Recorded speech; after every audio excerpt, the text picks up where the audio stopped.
کیا کریں پیسے ہی نہیں ہے. تو حضرت کو بہت غصہ آتا تھا ان کے اوپر, نہیں یہ اسٹائل کیوں ہے؟ اسٹائل یہ ہونا چاہیے بھائی اللہ کا دیا بہت کچھ ہے. سوال جب اتنا کچھ ہے تو شادی کیوں نہیں کر رہے؟ بولے بھائی وہ اگلا مہر بہت زیادہ مانگ رہا ہے, آج کل لڑکیوں کے خرچے بہت ہیں, تو اللہ کا دیا تو بہت کچھ ہے لیکن ان کمبختوں کی ہوس کو لگام کون دے؟ یوں کر لو, اللہ پہ نہیں, پیسے ہی نہیں ہے کا مطلب اللہ نے مجھے دیا ہی نہیں ہے. تو بولو پیسہ بہت ہے بھائی, اللہ کا دیا بہت کچھ ہے, حالانکہ کچھ بھی نہ ہو پھر بھی بولو بہت کچھ ہے, اس لیے کہ واقعی بہت کچھ ہے. جہاں آپ کو 2 وقت کی روٹی مل رہی ہے نا, آنکھوں میں بینائی ہے, سننے کی سماعت ہے, بہت کچھ اللہ نے آپ کو دے دیا. اب رونے دھونے کی اجازت نہیں ہے. تو اب آپ کماؤ, زیادہ کماؤ, قوم کے لیے کماؤ. آپ مدرسوں میں خرچ کرو گے, بیوہ عورتوں پہ خرچ کرو گے, یتیموں کی, ایک یتیم کی کفالت نبی نے کیا فرمایا کہ جس نے یتیم کی کفالت کی جنت میں میرے ساتھ ایسے ہوگا. ذهب اہل الدثور بالاجور, صحابہ نبی کے پاس آئے, یا رسول اللہ مالدار لوگ تو اجر میں بڑھ گئے, جتنی نمازیں ہم پڑھتے ہیں وہ بھی پڑھتے ہیں لیکن صدقات و خیرات تو وہ ہم سے زیادہ کر رہے ہیں. اب غریب آدمی احساس کمتری میں جاتا ہے, تو وہ یہ سوچ کے شکر ادا کرے کہ اللہ نے آپ کو دولت نہ دے کے بہت سے فتنوں سے بچا لیا, کیونکہ دولت آنے کے بعد اجر میں آگے کم بڑھنے لوگ, نیکیوں میں کم بڑھتے ہیں, گناہوں میں بڑھنے والے زیادہ ہیں. تو اللہ نے آپ کو اس آزمائش سے بچا لیا, آپ کا حساب بھی ہلکا پھلکا. قیامت میں اللہ پیسوں کا حساب مانگے گا, آپ بولو گے جیب نکال کے دو گے, اللہ میاں کو پیسے ہی نہیں ہے, کس چیز کا حساب لے رہے ہیں؟ اللہ صبح ایک انڈا بمشکل کھا لیا کرتے تھے, وہ بھی بیگم کی صلواتیں سن کے, تو وہ ویسے ہی گناہ اس کے غریب کے معاف ہو چکے ہوں گے. بیگم نے اتنی سنائی ہوگی, اس کا سر گنجا کر دیا ہوگا, کم بخت جب دھیلا نہیں ہے تو مجھ سے شادی کیوں کی تھی. تو وہ غریب تو ویسے ہی لپٹایا کہاں جائے گا جنت میں. تو مالدار کی آزمائش زیادہ ہے. تو جو آزمائش اللہ کی طرف سے ہو وہ تو ٹھیک ہے, اپنی حماقتوں سے جو آزمائش ہوتی ہے پھر وہ صحیح نہیں ہوتی. تو آپ اپنی حماقتوں سے اگر غریب بنے ہوئے ہو تو یہ اللہ کی طرف سے آزمائش نہیں ہے, بلکہ یہ کس کی طرف سے ہے؟ یہ آپ کی اپنی حماقت ہے. تو اپنے طرف سے تو کوشش کرنی چاہیے. خیر بات کو جلدی سے سمیٹ کے ختم کرتا ہوں. تو اللہ نے کیا فرمایا کہ تم اکیلے میں غور کرو, تمہارے ساتھی محمد صلی اللہ علیہ وسلم کے دل میں نہ تو لالچ ہے اور نہ ان کو جنون ہے, یہ ان کے برحق ہونے کی علامت ہے. قوم سے ٹکر لے رہے ہیں, مارے کھا رہے ہیں, پتھر سر سے خون نکلتا ہے تو جوتوں میں جمع ہو جاتا ہے, رشتہ دار سب الگ ہو گئے, چچا کہہ رہے ہیں کہ مجھ پہ اتنا بوجھ مت ڈالو کہ میں برداشت نہ کر سکوں. تو یہ بہت بڑی دلیل ہے آپ صلی اللہ علیہ وسلم کے برحق ہونے کی. تو قرآن کہہ رہے ہیں ام تسألوہم اجرن, اے نبی کیا آپ نے ان سے پیسے مانگے ہیں کہ جو مجھ پر ایمان لائے گا تو مجھے زکاتیں لا کے دیا کرے, مجھے ہدیے لا کے دیا کرے, مجھے اتنے پیسے ہر مہینے دیا کرے, اور جس کی وجہ سے یہ بوجھل ہو گئے ہوں؟ ایسا بھی نہیں ہے. حتیٰ کہ دیکھو ابو طلحہ انصاری رضی اللہ تعالیٰ عنہ آئے نبی کے پاس, بس یہ واقعہ سنا کے بیان ختم کرتا ہوں, کہ یا رسول اللہ قرآن میں اللہ نے آیتیں نازل کر دی, لن تنالوا البر حتی تنفقوا مما تحبون, کہ تم نیکی کی حقیقت تک اس وقت تک نہیں پہنچ سکتے جب تک محبوب چیز اللہ کی راہ میں صدقہ نہ کرو. یعنی اگر نیکی تو کم چیز بھی صدقہ کرنے سے ہوگی, لیکن اگر نیکی کی حقیقت اور تہ تک پہنچنا چاہتے ہو تو ایسی چیز صدقہ کرو جس سے تمہارا دل اٹکا ہوا ہے. محبوب چیز نکالو اللہ کی راہ میں, قربانی دو. دیکھو جس کو دنیا میں جب ایک دوسرے سے محبت ہوتی ہے نا, تو لوگ آپ سے آپ کی پسندیدہ چیز مانگ لیتے ہیں. سیٹنگ میں تو یہ بہت ہوتا ہے, لڑکے بتاتے ہیں, میری اپنی کوئی سیٹنگ نہیں ہے الحمدللہ, کہ سیٹنگ میں یہ بہت ہوتا ہے کہ وہ محبوبہ نے یہ مانگ لیا, اپنی کوئی خاص چیز مانگ لی کہ بھئی یہ گھڑی ہے یا یہ موبائل ہے. اب آپ آزمائش میں آ گئے, اب آپ کو محبت تھی, آپ نے کہا کوئی بات نہیں یہ آئی فون تمہارا ہوا.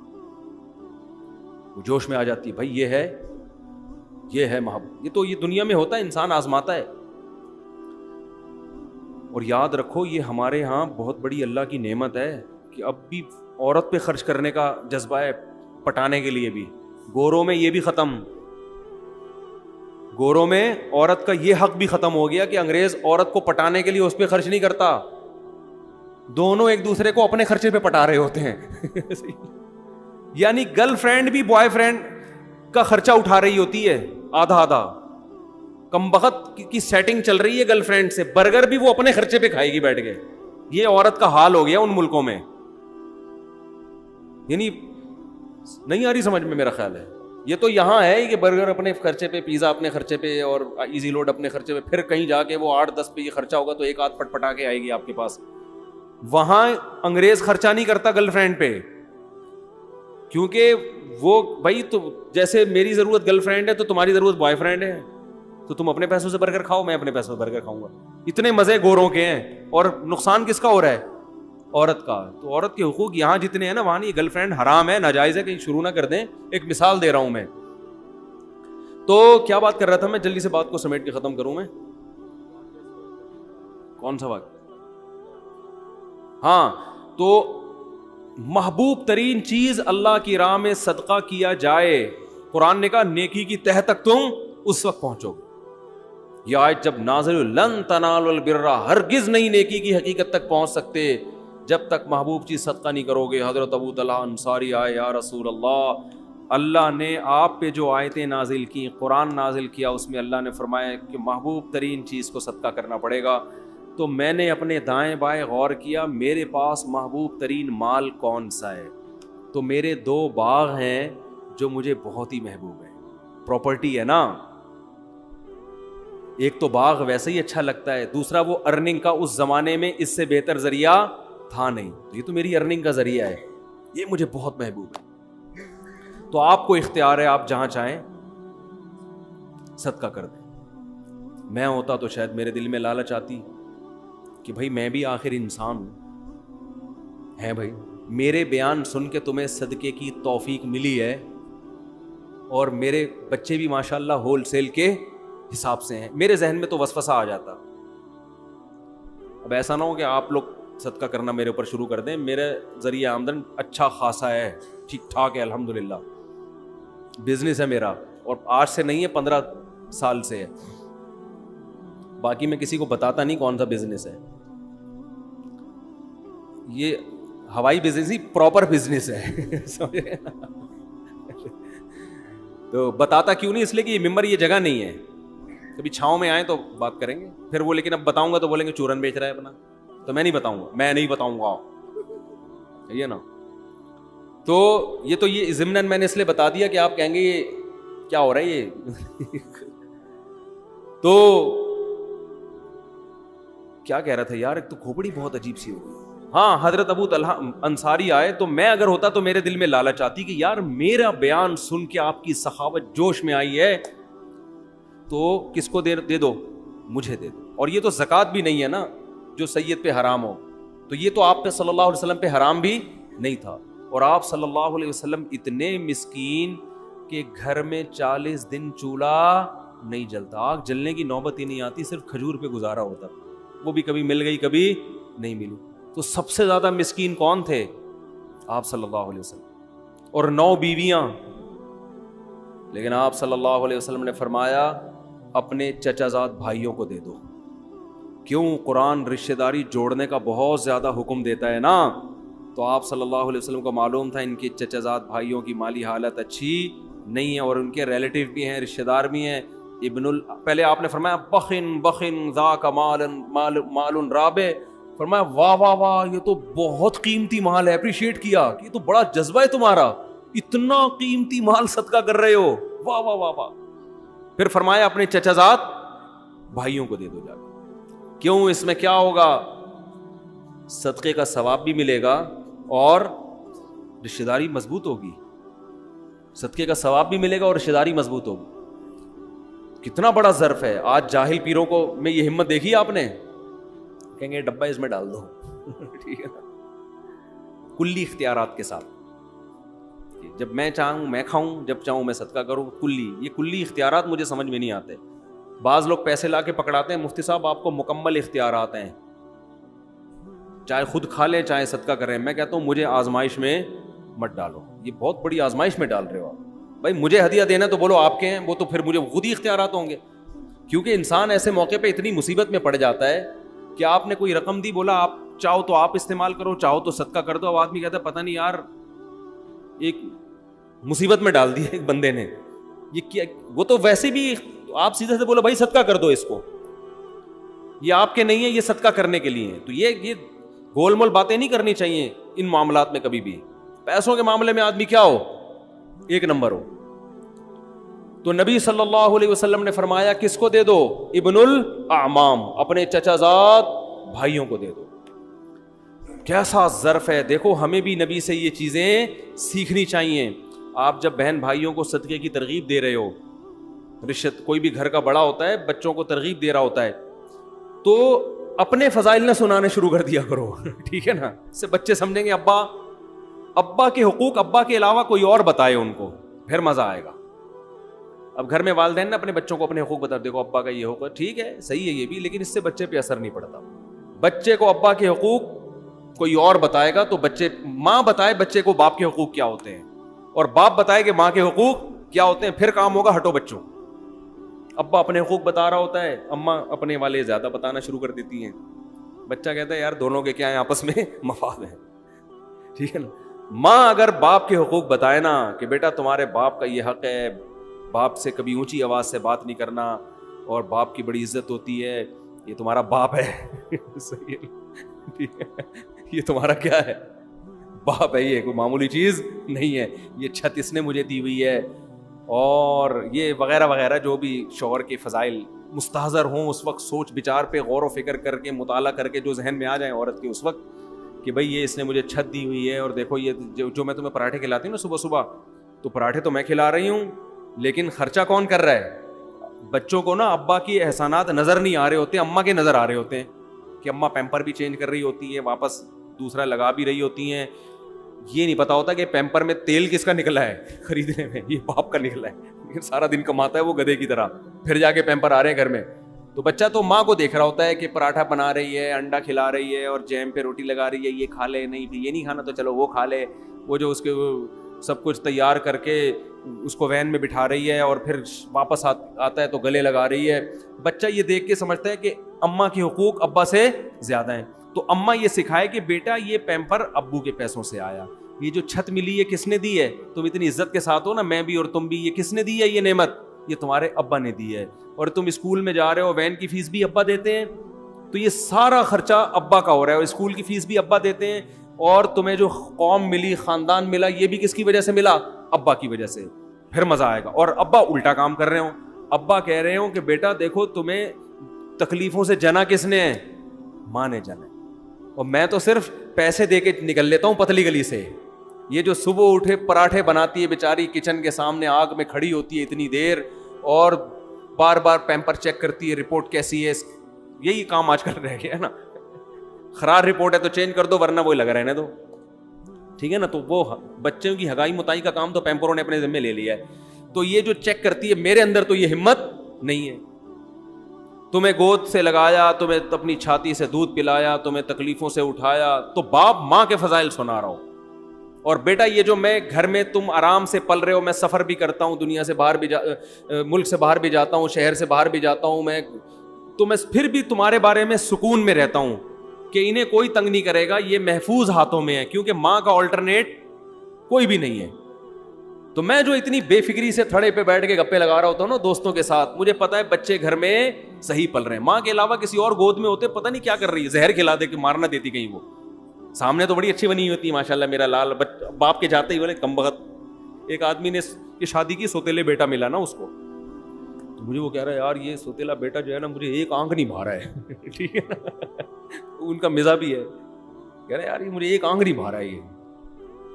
تو میں نے کہا کیا خرابی, کہہ رہے یار یہ مجھے پتہ نہیں اپنے بچوں میں بالکل بھی اچھا نہیں لگ رہا ہے. تو ظاہر ہے جو سچی مچی کی ماں ہوتی ہے, سچی مچی کا باپ ہوتا ہے, اس کو جو اپنے بچے اچھے لگتے ہیں وہ دوسروں کے اچھے نہیں لگتے. تو باپ کو چاہیے بچوں کو بتائے کہ دیکھو تمہاری ماں نے جو تمہیں گود میں سکون ملا ہے نا, اور میں بھی جو تمہاری طرف سے تسلی میں ہوں, کیونکہ مجھے پتا ہے کہ تمہاری ماں تمہیں پال رہی ہے, کوئی اور عورت ہوتی تو مجھے بھی تسلی نہ ہوتی. تو دونوں ایک دوسرے کے فضائل سنائیں گے تو کام چلے گا. وہ ادھر اپنی طرف گھسیٹ رہا ہے, وہ ادھر اپنی طرف, کہ ماں کی باتوں میں نہیں آنا, بتا دو نا, یہ تو میں اس کی باتوں میں آ گیا تھا تو شادی ہو گئی میری اس سے, اب تم نہیں آنا, تمہاری ماں الٹی باتیں بتائے گی بیٹا تمہیں. اور ماں یہ کہہ رہی ہوتی ہے دیکھو تمہارے ابا نے تو مجھے کبھی سکون دیا نہیں ہے, اس کی باتوں میں مت آنا. تو اس سے بچہ کسی کا بھی نہیں بنتا, یہ بتا دو, نہ باپ کا رہتا ہے نہ ماں کا رہتا ہے. تو کہاں سے کہاں بات چلی گئی, تو خلاصہ یہ نکلا اس پوری بحث کا کہ ہمارے نبی کی دعوت میں کیا تھا؟ اخلاص. اور یہ جب تک لوگوں کی جیب پہ لالچ ہوگی نا، نظر ہوگی، یہ چیز پیدا نہیں ہوگی. گھما پھرا کے لے آؤ گے کہیں نہ کہیں سے چورن چٹنی کی طرف، ٹھیک ہے نا. ایک دم مایوس کر دو لوگوں سے اپنے آپ، ایک دم کیا کر دو؟ مایوس. کہ بھائی کوئی کروڑ پتی بھی ہے تو میری بلا سے، میرے لیے نہیں ہے وہ، میں وہی ہے جو میری جیب میں ہے. میں نے ایک بیان کیا تھا، وہ بڑا اچھا کلپ چلا ہے، بہت میں نے خود بھی سنا تو بڑا اچھا لگا، مجھے مزہ آیا. کہ آپ کے سامنے لوگ اپنی دولت بتاتے ہوئے ڈرے نہیں، اپنے آپ کو ایسا بناؤ. کوئی آ کے آپ کو کہتا ہے نا میری کروڑوں روپے کی آمدن ہے، ڈرتا ہے، بتاتا نہیں ہے، اس کو پتا ہے قرضہ مانگے، کل اس کے پہ حالات آئیں گے، مجھے اسے فون کرے گا پیسے چاہیے. تو اپنے آپ کو ایسا بنا دو کہ لوگ آپ کے سامنے آ کے اپنے دل کی بات رکھیں کہ میری اصل ایکچوئل آمدن اتنی ہے، اور اس کو یہ امید ہو کہ میرے بتانے سے ان کی صحت پہ کوئی فرق نہیں پڑے گا. ایسا نہیں ہوگا کہ حالات آئے تو مجھے فون کرے. میں بہت نالائق ہوں، لیکن اللہ کا فضل ہے، بڑے بڑے تاجر مجھے اپنی آمدن بتاتے ہوئے جھجکتے نہیں ہیں. ان کو پتا ہے مولوی صاحب کبھی فون کر کے چندہ نہیں مانگے. ہاں کوئی بہت کسی سے قریبی تعلق ہو تو وہ تو انسان مانگ سکتا ہے اس سے، اور یہ اس کی علامت ہے کہ مانگتے ہوئے آپ کو اگر عزت ہے اور شرم نہیں آ رہی عزت بھی ہو بجے، تو یہ بے تکلفی کی علامت ہے. جیسے دوست جاتے ہیں نا کہ یار میرا نہاری کے پیسے تو دے یار، تو بے تکلفی کی تو ایک اس کا تو اصول ہی الگ ہے نا. کسی سے اتنی گہری دوستی ہو، بے تکلفی ہو، اس سے مانگنے میں تو کوئی حرج نہیں ہے، کیونکہ وہ بھی مانگ لے گا آپ سے، آپ بھی مانگ لو گے اس سے، یا ویسے ہی اس سے تعلق اتنا ہے اور آپ کو بھی پتا ہے منع بھی کر دے گا. تو وہ تو ریلیٹیو اپنے خاص ہوتے ہیں، وہ انسان کو پتہ چل جاتا ہے. لیکن نارمل ایسا نہیں ہونا چاہیے. کوئی بھی آ کے جتنی بھی آمدن ہے بھائی آپ کی بلا سے، اپنے آپ کو ایسا بناؤ اس سے رزق تھوڑا دیر سے ملے گا لیکن ملے گا چھپڑ پھاڑ کے. اور جو لالچ ہے نا، ادھر سے نکال لوں، ادھر سے لے لوں، ادھر سے لے لوں، اس سے فوری طور پہ تو کچھ مل جاتا ہے لیکن ہمیشہ کے لیے انسان محروم ہو جاتا ہے. لوگ سمجھ جاتے ہیں کہ یہ لالچی آدمی ہے، اس سے چھپاؤ، بھاگو، پھر قرضہ مانگو، فون نہیں اٹھاؤ اس کا. سمجھتے ہو گے نہیں سمجھتے؟ خدا کی قسم سر اٹھا کے عزت کے ساتھ جینے میں جو مزہ ہے نا، ایسا خاندانی مزہ ہے جو کباب پراٹھوں میں وہ مزہ نہیں ہے. ایک واقعہ سنا دوں تاکہ بیان کمپلیٹ ہو جائے. ہمارے حضرت ایک واقعہ بہت سنایا کرتے تھے، ہمیں بڑا اچھا لگتا تھا یہ واقعہ. پرانے وقتوں کی بات ہے، جب بادشاہی حکومت ہوا کرتی تھی، تو ہندوستان سے جو ہے نا کوئی شخص چلا گیا کسی عرب کنٹری میں. اس وقت سعودی عرب نہیں تھا، عرب ارض حجاز کہا جاتا تھا. عرب لوگ بڑے سخی ہوتے ہیں. تو یہ چلا گیا بے یار و مددگار، تو وہاں کسی شہزادے نے اس کا بڑا اکرام کیا کہ بھئی ہندوستان سے آیا ہے، مسافر ہے، تو بڑا اکرام کیا اس کا. اس کو بڑی خوشی یار کہ عرب شہزادہ میرا اکرام کر رہا ہے. تو اس نے کہا کہ کبھی ہندوستان آؤ اور تمہیں کوئی ضرورت ہو تو میرے گھر پہ آنا. شہزادے نے کہا مجھے کیا ضرورت، میں شہزادہ آدمی، میں تو فقیر غریب آدمی ہے، تو میں نے تیری مدد کر لی، ویسے ہی مجھے کوئی تیرے سے مدد نہیں. وہ فقیر تھا بیچارہ، غریب تھا نا. تو پھر بھی اس فقیر نے کہہ دیا کہ یار حالات کا کچھ پتہ نہیں ہوتا، کبھی آنا ہو تو یہ میرے ایڈریس سے آ جانا. تم شہزادے ہو لیکن جو ہے کبھی کبھی ضرورت پڑ جائے. اللہ کی قدرت کی بغاوت ہوئی، اس حکومت کا خاتمہ، اور ظاہر ہے پھر تو شہزادے قتل ہوتے ہیں. تو یہ بھاگا، اب وہ عرب کی زمین چھوڑ کے بھاگا. تو اس کو خیال آیا کہ میرا ایک ہندوستان میں دوست تھا، تو اس نے یہ مجھے ایڈریس دیا تھا. اچھا، اس شہزادے نے اس کو کہا تھا کہ ہم شہزادے لوگ ہیں، ہم کسی کے سامنے ہاتھ نہیں پھیلاتے، ہمارا اسٹائل ہی یہی ہے. شہزادے، ہم شہزادے لوگ ہیں، ہاتھ نہیں پھیلاتے ہم کسی کے سامنے، چاہے کتنی ضرورت ہو. اب اس کو پڑ گئی ضرورت. اس نے کہا یار اس نے بڑے واسطے دیے تھے کہ میرے پاس ضرور آنا، بڑی خوشی ہوگی، تو چلو یار چلتے ہیں. یہ سمجھا بے تکلف دوست ہے. جب اس کے در پہ گیا، پہلے تو اس نے پہچاننے سے انکار کر دیا. اس نے بتایا میں وہ شہزادہ ہوں. ہو ویلکم، آئیے آئیے بیٹھیے. آئیے، کیسے آنا ہوا؟ یار حالات نے تختہ پلٹا اور مجھے ضرورت پڑ گئی، آج میں تمہارے در پہ آ گیا. تو اس ہندوستانی نے فارسی کا ایک شعر پڑھا. اس شعر کا مفہوم یہ ہے کہ حاجت اور ضرورت بڑے بڑے شیروں کو پتہ نہیں گیدڑ بنا دیتی ہے یا لومڑی بنا دیتی ہے. بڑے بڑے شیروں کو کیا کر دیتی ہے؟ گیدڑ یا فقیر بنا دیتی ہے. کچھ ایسا اس نے شعر پڑھا جس میں توہین کا تھوڑا سا عنصر تھا کہ دیکھو تو اتنا بڑا شہزادہ تھا، لیکن ضرورت جب پڑتی ہے نا، بھوک لگتی ہے، تو بڑے بڑے شہزادے بھی کیا بن جاتے ہیں؟ فقیر. یہ بڑا نالائق تھا، اس نے یہ ایسے موقع پہ کہنے کا تھا نہیں شعر. یہ تھا تو خون میں تو شہزادہ تھا نا, بلڈ تو وہی تھا. اس نے کہا کہ شیر ہمیشہ شیر رہتا ہے, کیسی ہی حاجت ہو شیر کبھی گیدڑ اور لومڑی نہیں بنتا, اور شیر ایسی حاجتوں پہ 100 جوتے مارتا ہے جو حاجت اس کو فقیر بنا دے. اور کہا میں تجھ سے ایک دھیلا نہیں لوں گا, بھوکا مر جاؤں گا. اب وہ ہندوستانی, ارے بھائی میں نے ویسے ہی کہہ دیا تھا بھائی معاف کر دے. اس نے کہا نہیں, میں خدا کی قسم بھوکا مر جاؤں گا تجھے یہ بتانے کے لیے کہ شیر ہمیشہ شیر رہتا ہے. وہ 100 حاجتوں پہ, وہ ایک حاجت پہ 100 جوتے مارتا ہے, ٹھیک ہے نا, لیکن وہ کسی کے در کا بھیکاری نہیں بنتا. تو ہمارے حضرت یہ شعر پڑھتے تھے, فارسی کا شعر ہے تو نہ ہماری سمجھ میں آتا تھا نہ آپ کی آئے گا, تو اردو میں مفہوم سمجھ میں آتا تھا کہ ہم 100 جوتے مارتے ہیں. تو حضرت فرماتے تھے کہ وہ شہزادہ فقیر تو بن گیا مگر اسٹائل کون سا تھا, شہزادوں والا. تو یہ شہزادہ بننا ہر ایک کے اختیار میں ہے. بات آ رہی ہے سمجھ میں؟ ایک شہزادہ وہ ہوتا ہے جو حکومت ملتی ہے اور بڑا پیسہ مل جاتا ہے, یہ ہر ایک کے اختیار میں نہیں ہے, کوشش ہے بنتا نہیں ہے. لیکن یہ شہزادگی جو ہے نا کہ اسٹائل کیسا ہو, شہزادوں والا, سر اٹھا کے جیتا ہو, یہ رکشے والے بھی کر سکتے ہیں, ٹماٹر والے بھی کر سکتے ہیں. بھائی ہم حاجتوں پہ 100 کوڑے لگاتے ہیں, کسی کے سامنے زبان ٹیڑھی, ایسے رہو. دیکھو یہ ہمارے جو بڑے بڑے حکومتی اہلکار ہیں نا, ارب پتی ہیں کہ نہیں ہیں, پھر بھی بہت سے ان میں بھکاری ہے یا نہیں ہے؟ کیا عزت ہے یار ان کی, وہ ادھر سے 5 ارب کھا گیا, ادھر سے اتنے روپے کھا گیا, ادھر سے اتنے کھا گیا, ادھر اتنے کیس چل رہے ہیں, عدالت میں جا رہا ہے, کبھی بھاگ رہا ہے وہاں سے, کبھی اندر ہو رہا ہے, کبھی باہر آ رہا ہے. لوگ صبح و شام لعنت, اتنا پیسہ ہو کے بھی صبح و شام لعنتیں پڑ رہی ہیں. اسٹیل مل کھا گیا, ایک PIA کھا گیا, ایک یہ کھا گیا, ایک ریلوے کو کھا گیا.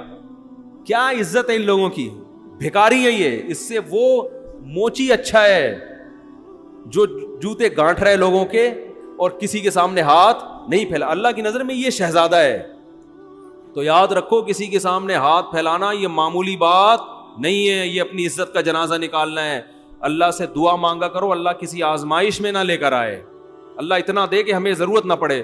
لیکن یہ بھی دعا مانگو, اے اللہ اگر کبھی خدا نہ خواستہ آزمائش مقدر ہے تو ہمیں کسی کے سامنے ہاتھ پھیلانے والا نہ بنا, ہاتھ نہ پھیلائے, سر اٹھا کے جیے, دھیلا نہ ہو, لیکن اسٹائل ایسا ہو جیسے آپ سے بڑا سیٹ دنیا میں کوئی ہے ہی نہیں. ہمارے حضرت بہت غریب تھے 60 سال کی عمر تک.